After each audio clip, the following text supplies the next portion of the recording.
I'm excited to be able to welcome on our top guy in 2021 and Damon Nicholas. What's going on today, bro? What's going on? How you doing? Pretty good, man. So, we know you're part of the 2021 class. This usually would be a time to be playing AU nonstop, going on visits. A little bit different this year. How have you adjusted to it? How are you taking this new kind of recruiting year like? It's been crazy because everything's mostly been on Zoom calls. So like on like a visit, Zoom visits, and it just feel different. It's a different atmosphere, but we get used to it.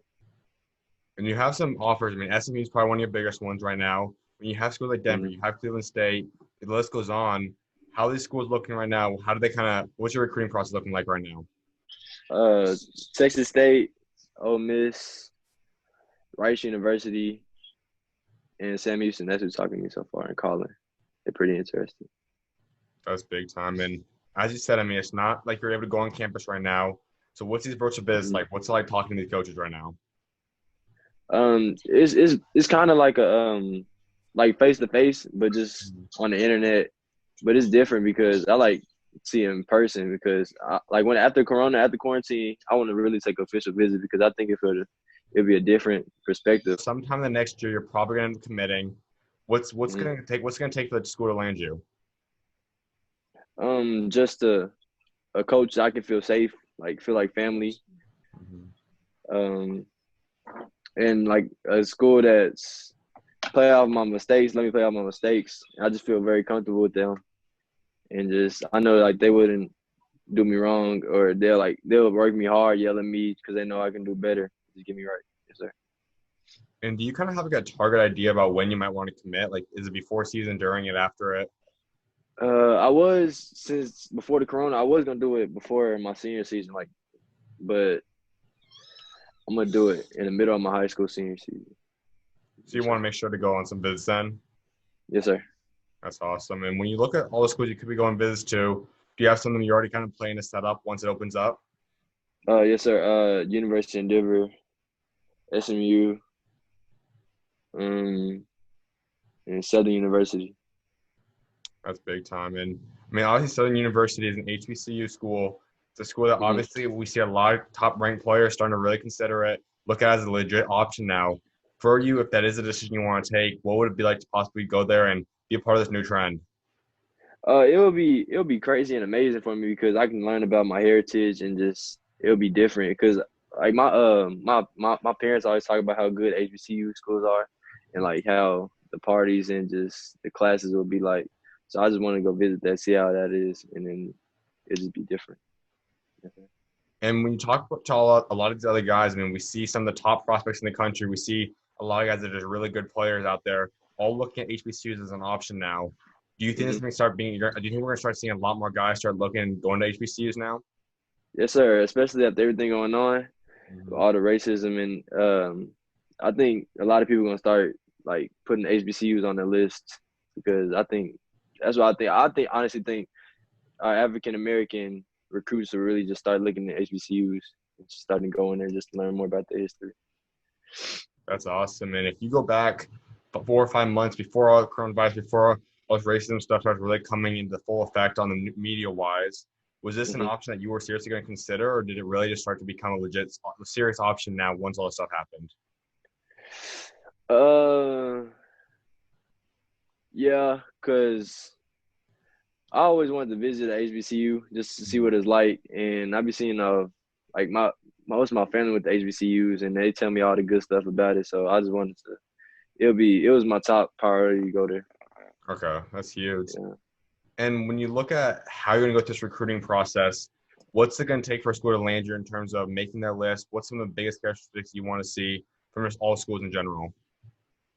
Mm, I like winning, like a winning team. They just like talk about winning and just a good coach and good family. Just make me feel right. Just make me feel at home. I want to touch up a little bit about the coaching staff. You've obviously been able to talk to a lot of them during all this time right now. When you talk to hmm all these coaches, what's some of the favorite coaches in terms of this personality? What's the type of personalities you really like seeing in coaches?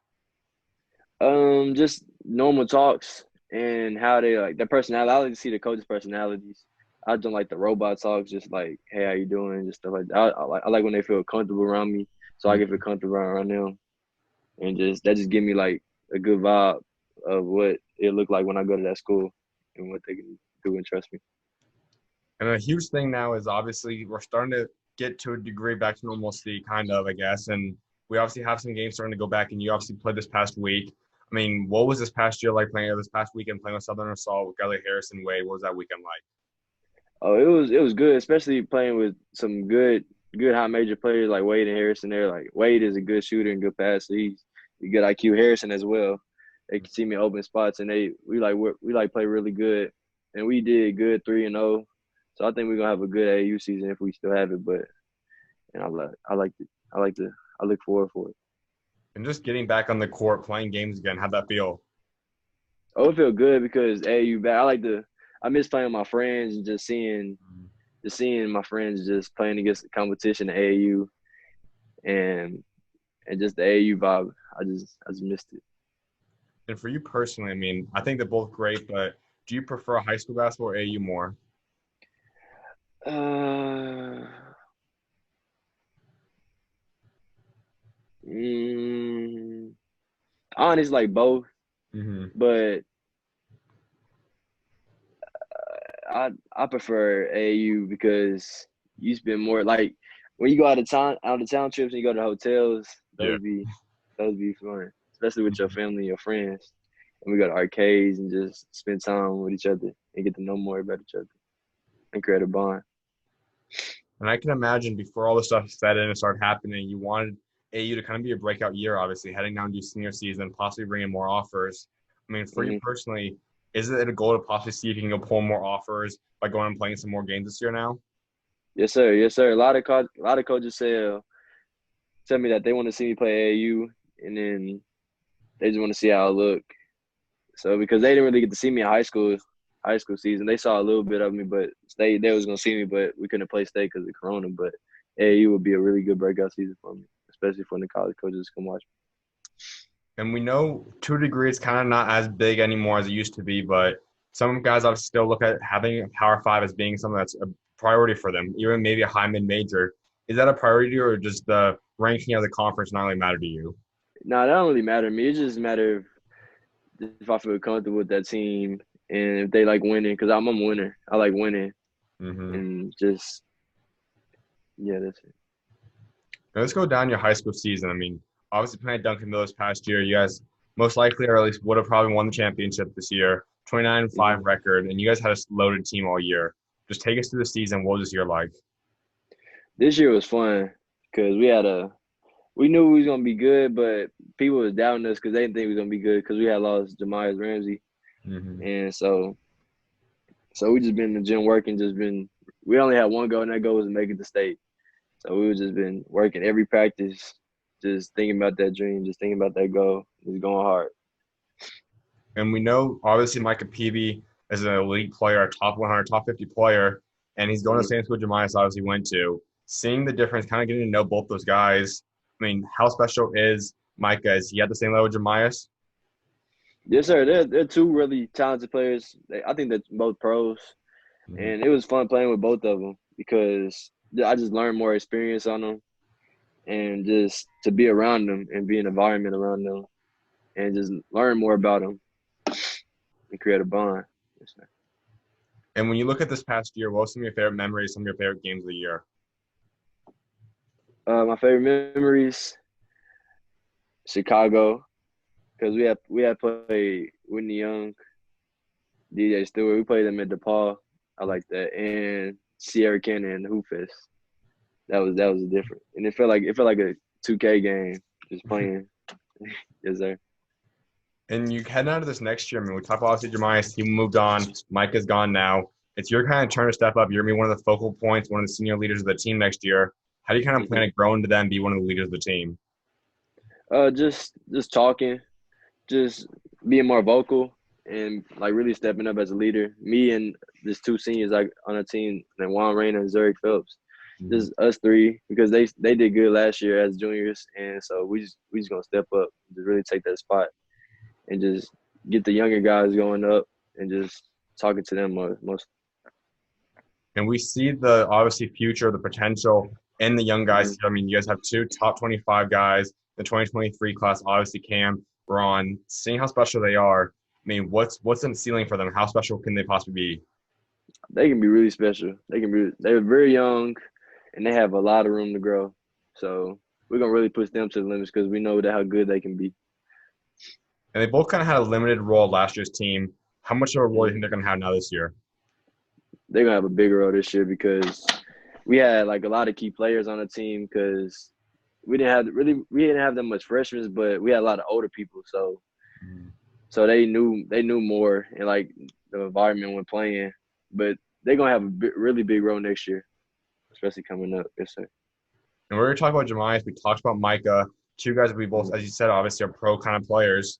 Seeing these two young guys that right now are both top 5-star players, how special would they be? Do they have the potential to be just as good as them, if not better? Yes, sir. I think they can. I think Cam and Ron, we just gotta like keep talking to them, just leaders, and just they gotta have the good mindset like to compete. But if they keep that, then they'll be good. That's huge. Yes, sir. And you look at Texas basketball, a lot of people are starting to finally earn some respect for you guys and put you guys up there with the Californias, with the Floridas, with the New Yorks of the country. Where do you personally view Texas? Texas is the best state with the most hoopers. We have the best hoopers. Nobody can mess with Texas. Texas produces the most elite hoopers to make it. D1 and pros. Yes, sir. If you're going to take two other states that would compete with you guys or be in the top three, who else are going to be in there?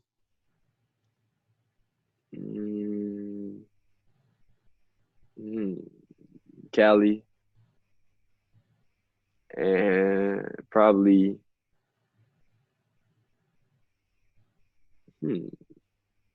Cali and Chicago. Chicago. And you personally, I'm sure there's some NBA guys or someone you kind of watch that you kind of model your game after to a degree. Who's some of the guys you really like being and kind of model your game after? Kawhi Leonard, just because Kawhi Leonard, he just got the killer mentality. He's a winner, and he does offense and defense, and he doesn't really talk that much, but he'll go out and play hard as you can. And you've got a year till you obviously commit, until you obviously move on to college. What are you looking to improve on and kind of get ready for so you can go into college and do your thing right away? Improve on talking, being more vocal, more as a leader, and ball handling and shooting. And I can imagine you have some senior goals you've already established. What would you say would be a successful senior season? Successful senior season, win state again.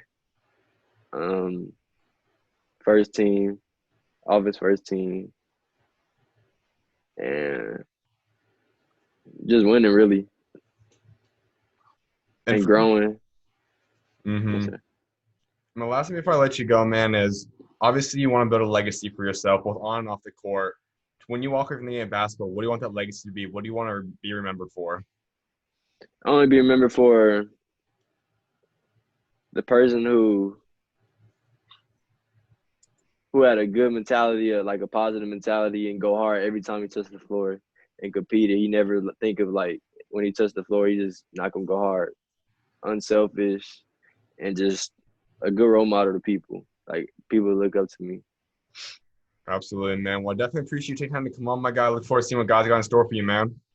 Yes, sir. Thanks for having me. Anytime, man. You as well. Come on, bro. God bless. You too.